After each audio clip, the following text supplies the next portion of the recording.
कांग्रेस में जो डिसिप्लिन व्याप्त नहीं है, इनडिसिप्लिन है, उस पर भी चर्चा हुई क्या इस ट्रेनिंग कैंप में? उसमें यह भी कहा गया कि कांग्रेस 4 लोगों की बपौती नहीं है तैयार कर रहा हूं। ये निश्चित रूप से आपके सोर्स ठीक हैं। नमस्कार, हरियाणा तक देख रहे हैं आप और द गुरुग्राम रिपोर्ट के इस खास एपिसोड में आपका स्वागत है। आज बात करेंगे कांग्रेस के ट्रेनिंग कैंप की।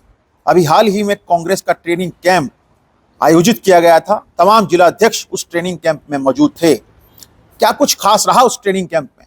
इस पर बात करने के लिए मेरे साथ कांग्रेस के वरिष्ठ नेता वर्धन यादव हैं। इनसे जानने की कोशिश करेंगे क्या कुछ खास रहा। वर्धन, राहुल गांधी भी आए, कांग्रेस के तमाम दिग्गज भी वहां पे मौजूद थे। सुबह 8 बजे से लेकर शाम को 7 बजे तक क्या कुछ खास रहा उस पूरे ट्रेनिंग कैंप के दौरान? नमस्कार नीरज भाई, आपके सभी दर्शकों को मेरी राम राम और नमस्कार। जब हम खास शब्द का आपने इस्तेमाल किया तो जिस कुरुक्षेत्र की भूमि पर वो प्रशिक्षण शिविर आयोजित किया गया था, वो भूमि का अपने आप में एक ऐतिहासिक और खास धरती है, क्योंकि वहां से महाभारत के अनेकों चक्रव्यूह को तोड़ा गया। गीता के उपदेश प्रभु श्री कृष्ण ने उसी धरती से दिए थे। तो वो धरती अपने आप में बहुत खास थी। और जब शुरुआत में करूं ट्रेनिंग कैंप की, तो जैसा आपने बताया कि 8 बजे से लेकर हमारी शुरुआत होती थी। हर एक जिला अध्यक्ष को ग्राउंड में लगभग 8 बजे रिपोर्ट करना था। सबसे पहले हम देश का झंडा लहराते थे, राष्ट्रगान और राष्ट्रगीत के साथ हम शुरुआत करते थे। उसके बाद लगभग 7:15 बजे 1 घंटे से लेकर के 1.5 घंटे तक हमारी मेडिटेशन, योगा और श्रमदान की क्लास होती थी।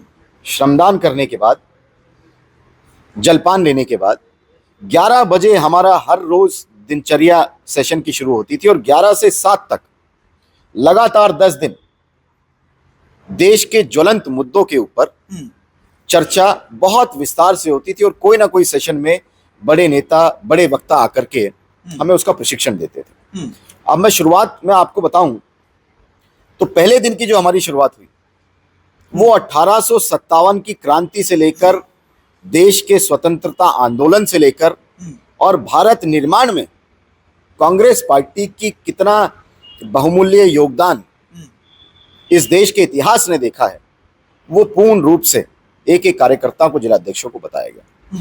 इसके अलावा अलग अलग सेशन बहुत विस्तार में तो नहीं बता सकता मैं, लेकिन ये जरूर कहना चाहूंगा कि हर रोज एक मुख्य सेशन के ऊपर हमारी बात होती थी।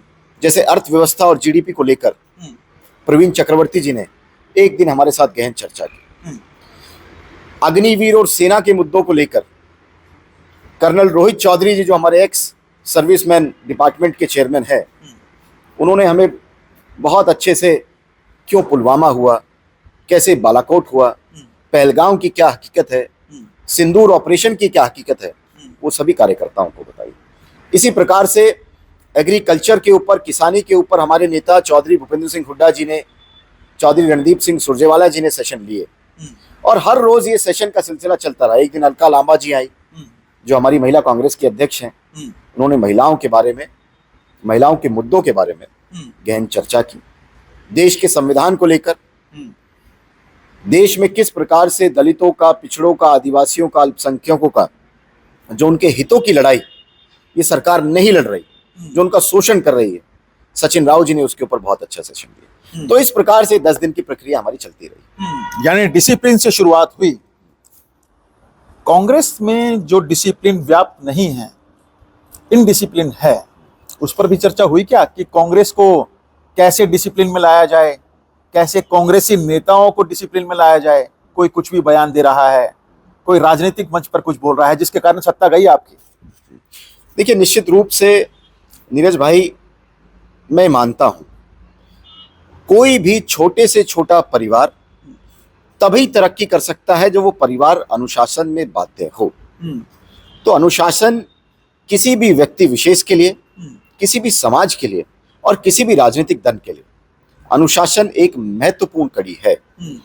और अनुशासन के ऊपर श्री राहुल गांधी जी ने एक लाइन के संदेश में हरियाणा कांग्रेस के जितने हमारे जिला अध्यक्ष थे उनको बताया कि आपको पार्टी के मंच पर आप चाहे किसी की भी आलोचना कीजिए, पार्टी के प्लेटफॉर्म पर आप जितनी आवाज उठा सकते हैं उठाइए, लेकिन सार्वजनिक मंच सोशल मीडिया हम्म, और मीडिया किसी भी हमारे प्रदेश के या देश के नेता के बारे में हम्म, हमें अनुशासन का ध्यान रखना है हम्म, और कोई भी कार्यकर्ता अनुशासनहीनता ना करे, ऐसा श्री राहुल गांधी जी ने भी हमें पूर्ण रूप से समझाया। हमारे पास जो सूत्र हैं इस ट्रेनिंग कैंप में, उसमें यह भी कहा गया कि कांग्रेस 4 लोगों की बपौती नहीं है, मेरे लिए जिला अध्यक्ष सर्वोपरि हैं। मैं ये 37 या गुड़गांव हरियाणा के जितने जिला अध्यक्ष थे, उत्तराखंड के जितने जिला अध्यक्ष थे, उनको नेता बनाने में लगा हूं। कौन है वो 4 नेता? देखिए, पहले तो मैं आपकी बात से बिल्कुल सहमत हूं नीरज भाई कि जिला अध्यक्ष को राहुल गांधी जी और कांग्रेस पार्टी श्री मल्लिकार्जुन खड़गे कितना सम्मान दे रहे हैं, कितनी ताकत दे रहे हैं, ये इस ट्रेनिंग कैंप से पता चलता है। उदाहरण के तौर पर मैं आपको बताऊं, श्री राहुल गांधी जी ने हमें 5.5 घंटे इस ट्रेनिंग कैंप के लिए दिए अपने कीमती समय से। वो आज देश में नेता प्रतिपक्ष हैं, लोकसभा में प्रमुख चेहरा है आज देश के। 5.5 घंटे श्री राहुल गांधी जी ने दिए। नीरज जी, मैं 15 साल से संगठन की राजनीति कर रहा हूं, बहुत से कार्यक्रम देखे, बहुत सी रैलियां देखी, बहुत से ट्रेनिंग कैंप भी देखे, लेकिन इतना समय श्री राहुल गांधी जी ने आज तक किसी भी कार्यक्रम के लिए निर्धारित नहीं किया। तो उनका यह समय देना ही अपने आप में बताता है कि जिला अध्यक्ष की भूमिका क्या रहेगी पार्टी में। और उनकी पूरे 5.5 घंटे का एक शॉर्ट में अगर मैं व्याख्यान करूं, तो सबसे पहले जब राहुल गांधी जी आए तो उन्होंने 2 घंटे हमारे परिवारों को दिए नीरज भाई। एक एक जिला अध्यक्ष के परिवार से वो व्यक्तिगत मिले, बच्चों के नाम पूछे, बच्चे क्या करते हैं, कौन सी कक्षा में पढ़ते हैं, क्या दिनचर्या है बच्चों की, और हमारे परिवार में सब आर्थिक तौर पर कोई समस्या तो नहीं है। 2 घंटे श्री राहुल गांधी जी ने केवल हमारे परिवारों से ये बात की। फिर राहुल जी ने आधा घंटा हमारे परिवारों के साथ लंच किया।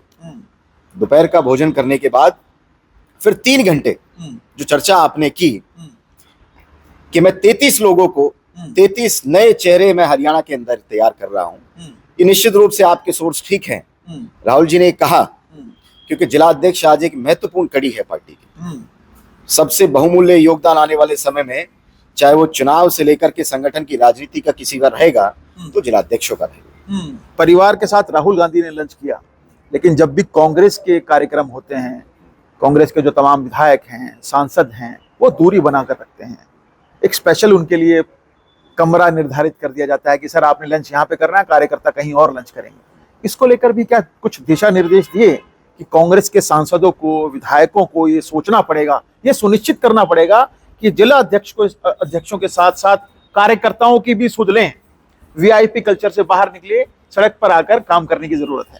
देखिए, जब श्री राहुल गांधी जी ने निर्देश दे दिया कि जब वो इतने बड़े नेता होते हुए हमारे जैसे कार्यकर्ताओं के साथ लंच कर सकते हैं, हमारे परिवारों के साथ एक भावनात्मक तौर पर जुड़ सकते हैं, तो संदेश उनका यही बताता है कि अब वही कार्य हम लोगों को करना है, हमारे पार्टी के सांसद और विधायकों को भी करना है। कुछ हमारे जिलाध्यक्ष साथियों का ये मन में पीड़ा भी थी कि उनके जिले में कुछ वरिष्ठ नेता उनका सहयोग नहीं कर रहे, तो वो पीड़ा भी उन्होंने श्री राहुल गांधी जी के सामने रखी।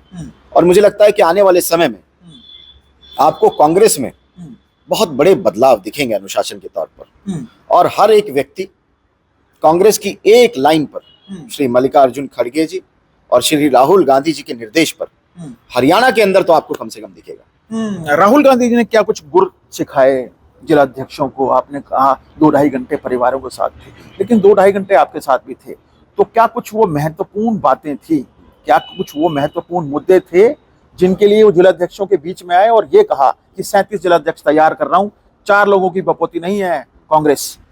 देखिए, राहुल गांधी जी का किसी भी बात को बताने का अपना एक तरीका है नीरज भाई। विस्तार से तो मैं आपके कैमरे पर जो पार्टी के आंतरिक चीजें हैं उनको नहीं बता सकता, लेकिन उदाहरण के तौर पर मैं आपको ये कहना चाहता हूं, राहुल जी जिजुत्सु नाम का एक जो मार्शल आर्ट कैटेगरी में जो एक खेल आता है, उसको बहुत खेलते हैं। भारत जोड़ो यात्रा के दौरान भी आपने देखा होगा किस प्रकार से मैट बिछा करके राहुल गांधी जी उस पर लोगों को सिखाया करते थे। तो ये प्रशिक्षण शिविर केवल राजनीतिक नहीं था, और कमाल की बात तो ये है कि राहुल जी अपने उस जिजुत्सु की पूरी किट लेकर के हमारे बीच में आए, और क्योंकि वो ब्लैक बेल्ट है मार्शल आर्ट्स में, तो वो पूरे अपने उस पहनावे के साथ जब हमारे बीच में पहुंचे तो उन्होंने उस खेल के माध्यम से हमें जीवन को कैसे जीना है, राजनीति को कैसे करना है, स्वतंत्र होकर, निडर होकर मुद्दों को कैसे उठाना है, तो एक बड़ा शानदार 3 घंटे का सेशन श्री राहुल गांधी जी का रहा। और उसकी मुख्य निचोड़ केवल एक ही था कि आप बिना डरे, चाहे भाजपा की सरकार आपके ऊपर कितना भी अत्याचार करे, चाहे आपकी आवाज को कितना भी रोका जाए, लेकिन न्याय की लड़ाई गरीबों की, दलितों की, आदिवासियों की, अल्पसंख्यकों की, जहां भी आपके क्षेत्र में, आपके जिले में, आपकी विधानसभाओं में अन्याय आपको दिखे, तो उस अन्याय के खिलाफ कांग्रेस के एक एक जिलाध्यक्ष को पूरी ताकत के साथ बिना डरे लड़ना है। ये राहुल गांधी के सवाल क्या थे जिलाध्यक्षों से, और जिलाध्यक्षों के क्या कुछ सवाल थे, क्या कुछ पीड़ा थी राहुल गांधी के लिए? देखिए, सवाल और पीड़ा तो एक बंद कमरे के अंदर थी, मैं उसकी बहुत ज्यादा चर्चा नहीं कर पाऊंगा आपके सामने। क्या लगता नहीं कि आपको वो चर्चा करने से आपके जो कार्यकर्ता हैं, जिनका मनोबल डाउन है, पिछली 3 योजनाओं से सत्ता से बाहर हैं, लगातार एक के बाद हार का स्वाद चखते आ रहे हैं, वो जरूरी है चर्चा?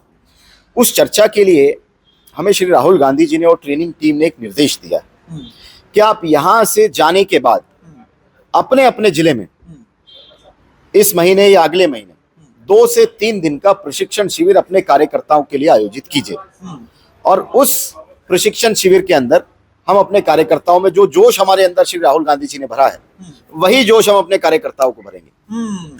अच्छा, एक बात खास ये है कि भारतीय जनता पार्टी के जो कार्यकर्ता हैं, चाहे वो संगठन से जुड़े कार्यकर्ता हों, आरएसएस से जुड़े कार्यकर्ता हों, विश्व हिंदू परिषद से जुड़े कार्यकर्ता हों, या तमाम हिंदूवादी संगठनों से जुड़े कार्यकर्ता हों, वो कट्टर हैं।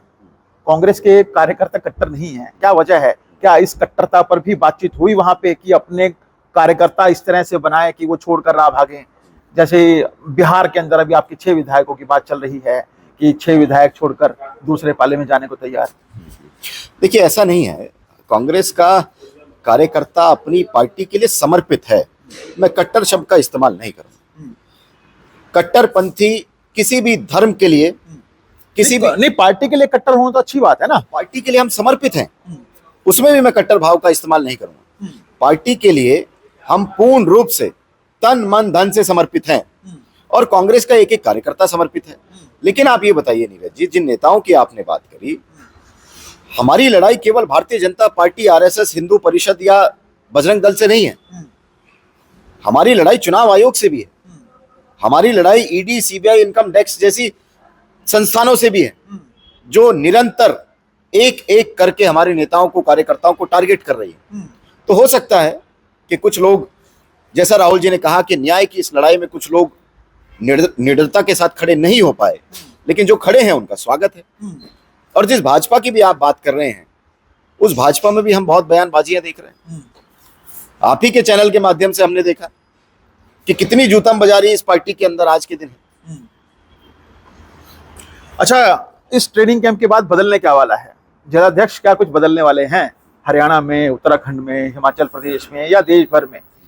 देखिए, ये कोई ओवरनाइट प्रोसेस नहीं है नीरज भाई।